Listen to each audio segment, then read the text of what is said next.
Hər vaxtınız xeyirli olsun, hörmətli tamaşaçılar, dəyərli izləyicilər. 8 noyabr 2025-ci ildir və həftənin şənbə günüdür. Son dəqiqə bir xəbərimiz var, onu nəzərinizə çatdırırıq. Bütün Azərbaycan bugün Səfər gününü qeyd edir. Təntənəli, böyük coşqu və sevgi ilə bugün qeyd olunur. Şəhid və qazilərimizə də sözsüz ki anılır. Şəhidlərimizə Allahdan rəhmət diləyir. Qazilərimizə can sağlığı arzuluyuruq və bugün həm də paytaxtda çox möhtəşəmlik bir təntənə yaşanacaq. Hərbi parad keçiriləcək.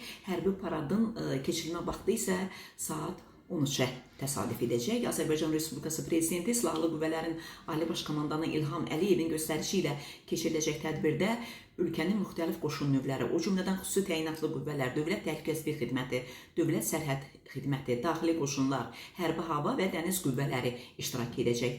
Paradda həmçinin müasir hərbi texnika, silah sistemləri və aviasiya vasitələrinin nümayişi də nəzərdə tutulub.